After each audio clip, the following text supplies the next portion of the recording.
नमस्कार मंडळी, मनीषाज किचनमध्ये तुम्हा सर्वांचं स्वागत आहे।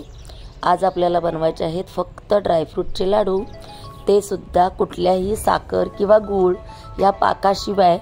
आपल्याला या लाडूमध्ये अजिबात साखरेचा किंवा गुळाचा अजिबात वापर करायचा नाही आहे आणि एकदम हेल्दी लाडू हे आपल्याला बनवायचे आहेत।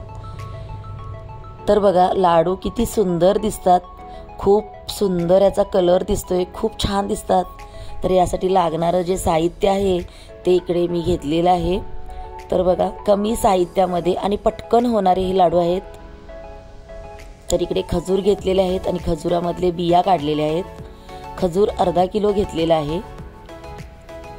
तर बघा, बिया काढलेले खजूर आहे आणि खजूर सुद्धा ताजे ताजे आहेत, त्याच्यामुळे मऊ आहेत, एकदम चिकट आहेत आणि खजुरामध्ये भरपूर प्रोटीन आहे। तर हे अर्धा किलो घेतलेले आहेत। तर दुसऱ्या बाउल मध्ये आपण इकडे काय केले, पिस्ते घेतलेले आहेत। पिस्ते आपण 100 ग्रॅम घेतलेले आहेत। पिस्त्याचे छोटे छोटे तुकडे करून घेतलेले आहेत।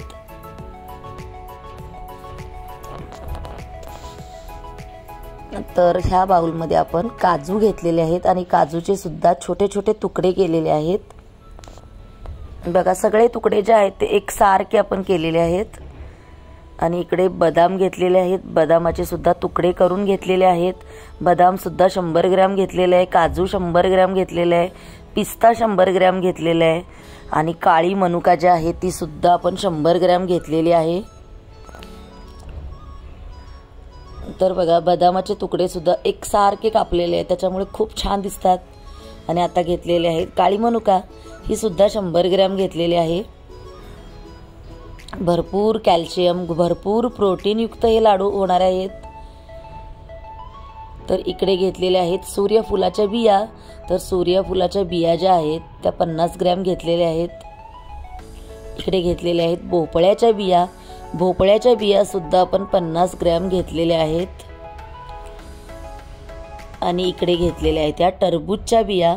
टरबूजच्या बिया ह्या सुद्धा 50 ग्रॅम घेतलेल्या आहेत। आणि आता आपल्याला घ्यायचं आहे जायफळ आणि वेलचीची पावडर, ती 1 चमचा घेतलेली आहे। ही नेहमी मी घरीच बनवून ठेवते। 1 चमचा जायफळ आणि वेलचीची पावडर घेतलेली आहे। तर बघा, अगदी कमी साहित्य आहे। तर आपल्याला ह्या सगळ्यासाठी 100 ग्रॅम तूप लागणार आहे। तर कढईमध्ये मी आता इकडे 3-4 चमचे तूप घालून घेतलेले आहे आणि याच्यामध्ये आता हे खजूर घालून घेते, जे बिया काढलेले खजूर आहेत। तर खजूर आपल्याला काय करायचं आहे, छानसं परतून घ्यायचं आहे। गॅसची फ्लेम आपल्याला एकदम मीडियम करायची आहे, फास्ट गॅसवरती आपल्याला हे परतायचं नाही आहे, नाहीतर काय होतं, खजूर करपण्याची शक्यता असते। ड्रायफ्रूट कुठलेही जेव्हा आपण परततो आणि जेव्हा ते काय होतं जास्त पुढे जातात तेव्हा काय होतं, कडू लागतात। तर बघा, खजूर जे आहे ते बघा खूप छान असे परतलेले आहेत आणि त्याचा छानसा असा गोळा झालेला आहे, एकजीव झालेला आहे पूर्ण। तर आपण काय करूया, ती कढई बाजूला करूया आणि दुसऱ्या कढईमध्ये आपण काय करूया, भोपळ्याच्या बिया, टरबूजच्या बिया आणि सूर्यफुलाच्या ज्या बिया आहेत त्या आपण काय करायचं, नुसतं मोकळं परतून घ्यायचं। अजिबात तूप तेल काही घालायचं नाही आहे, फक्त आपल्याला असं छानशा असं कुरकुरीत करून घ्यायच्या आहेत। अजिबात आपण तुपाचा वापर नाही करायचा इथे। तर हे आपण एकत्रच असं भाजून घ्यायचं आणि मीडियम गॅसवरती आपल्याला भाजायचं आहे। तर बघा, बिया आपल्या छानशा बियांतून तडतड आवाज यायला लागलेला आहे आणि बिया काय करूया, आपण एका बाउलमध्ये काढून घेऊया। आणि त्याच कढईमध्ये आता आपल्याला काय करायचं आहे, तूप घालायचं आहे। 1-2 चमचे होईल याच्यामध्ये तूप घालायचं आहे। कढई चांगली तापलेली आहे आणि तूप चांगलं तापलेलं आहे। तर त्याच्यामध्ये काय करूया, पहिला आपण काळ्या मनुका घालूया। काळ्या मनुका जसं जसं आपण परततो तशा तशा काळ्या मनुका ज्या असतात ना, टम्म अशा फुगल्या जातात।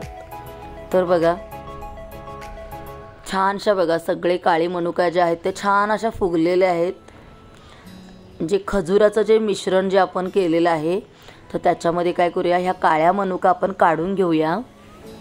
आपल्याला जास्त भांड्यांचा वापर करायचा नाही आहे। आणि आता आपण काय करूया, त्याच तुपामध्ये आपल्याला बदामाचे जे तुकडे केलेले आहेत ते आपल्याला परतून घ्यायचे आहे। गॅसची फ्लेम आपल्याला मीडियमच ठेवायची आहे शेवटपर्यंत. आणि बदामाचे तुकडे जे आहेत ते सुद्धा छानसे असे कुरकुरीत होईपर्यंत आपल्याला काय करायचं आहे, फ्राय करायचे आहेत, परतून घ्यायचे आहेत. तर बघा बदामाचे जे तुकडे आहेत ते छानसे परतलेले आहेत. ते सुद्धा आपण खजूर आणि मनुका घातलेत त्या बाउलमध्ये. बदामाचे तुकडे सुद्धा आपण त्याच बाउलमध्ये काढूया, कारण आपल्याला काय करायचं, हे सगळं एकजीवच करून घ्यायचं आहे. तर वेगळं वेगळं काढायची काय गरज आहे. त्याच कढईमध्ये जे उरलेलं तूप आहे त्याच्यामध्ये आपण हे काजूचे तुकडे घालूया. आणि काजूचे तुकडे सुद्धा आपल्याला काय करायचं, छानसं परतून घ्यायचंय.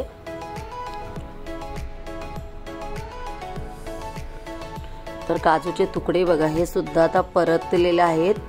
हे सुद्धा आपण काय करूया, ह्या मिश्रणामध्ये घालूया. आणि आता आपलं कढईतलं तूप संपलेलं आहे, तर परत आपण एक चमचाभर तूप घालूया. आणि जे पिस्ते आहेत, पिस्त्याचे तुकडे ते सुद्धा आपण काय करूया, चांगले परतून घेऊया.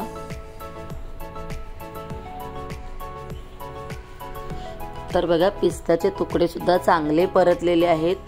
ते सुद्धा ह्या मिश्रणामध्ये आपण घालून घेऊया. बघा सगळे जे ड्रायफ्रूट आहेत ते छानसे आपले परतून झालेले आहेत.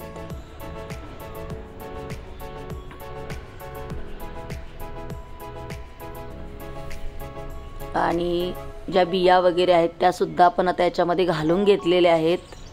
आणि आता आपल्याला काय करायचं, सगळं जे आहे ते आपण काय करायचं, खजुरामध्ये चांगलं मिक्स करून घ्यायचं. खजूर तुम्ही बघितलं असेल की जेव्हा जेव्हा आपण ते परतत होतो तर तसं तसं ते चिकट चिकट होत गेलं आणि पूर्ण ते एकजीव झालं होतं खजूर. ते खजूर असे अख्खे खजूर आहेत हे सुद्धा आपल्याला ओळखत नव्हतं, म्हणजे एकदम चिकट आणि असं क्रीम टाईप ते झालं होतं. जसं जसं आपण ते तुपामध्ये परतलं तसं ते क्रीम टाईप झालं होतं.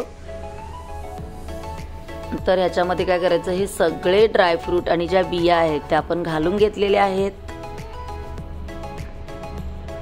आणि इकडे जायफळ आणि वेलचीची एक चमचा आपण पावडर घेतलेली आहे, जी घरीच बनवलेली आहे, ती सुद्धा आपण घालून घ्यायची.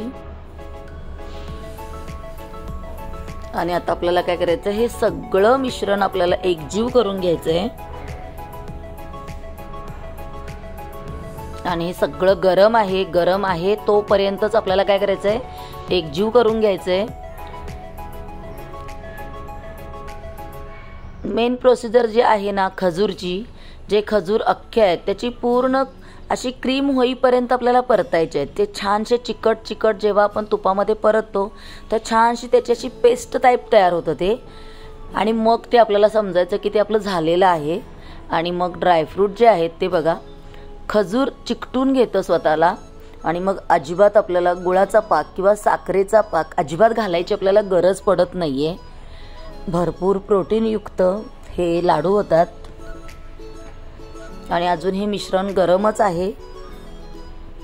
तर बघा सगळं एकजीव झालेलं आहे.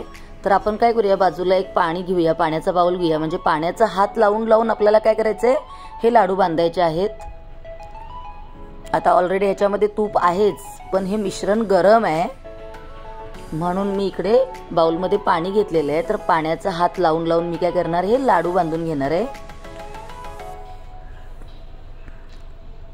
तर खजूरचे अजूनही गरम असल्यामुळे काय होते, हाताला चटके बसतात. तर तुम्ही थोडा थंड झाल्यानंतर पण करू शकता. तर बघा अशा पद्धतीने हे जे लाडू आहेत आपले ड्रायफ्रूटचे लाडू, त्याच्यामध्ये आपण अजिबात डिंक किंवा खोबरं असं अजिबात घातलेलं नाहीये. भरपूर प्रोटीनयुक्त लाडू आहे ते. कुठल्याही आजारावरती गुणकारी, कंबरदुखी, हातपाय, सांधेदुखी सगळं काही ह्याने बंद होणार. सकाळी उठल्यानंतर आपण एक ग्लासभर दूध आणि एक लाडू जरी खाल्ला तरी खूप तुम्हाला प्रोटीन ह्याच्यातून मिळणार आहे. तर बघा अशा प्रकारे आपण काय करूया, हे लाडू जे आहेत ते सगळे बांधून घेऊया. आपण गरमागरम आहेत तोपर्यंतच बांधून घेते मी.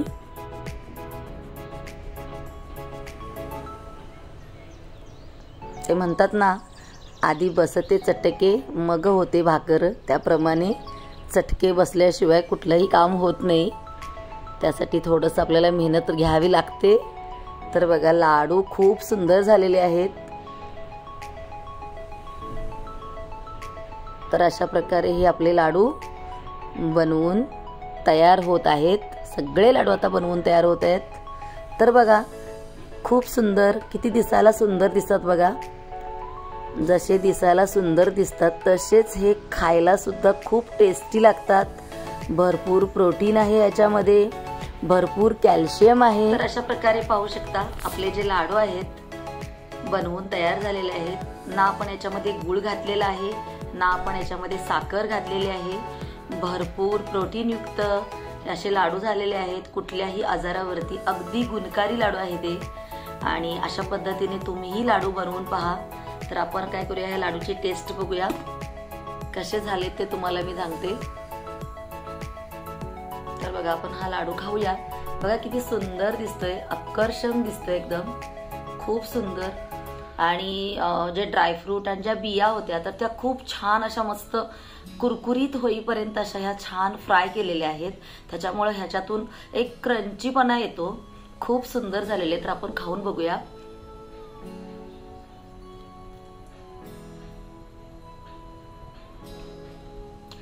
बघा आवाज येतोय.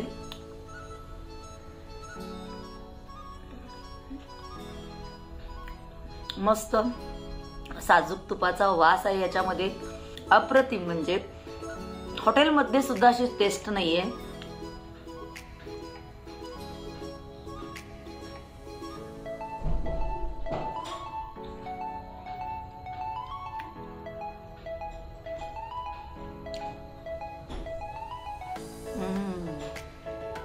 कसे वाटले नक्की सांगा आणि आपल्या चॅनलला भरभरून सपोर्ट करा.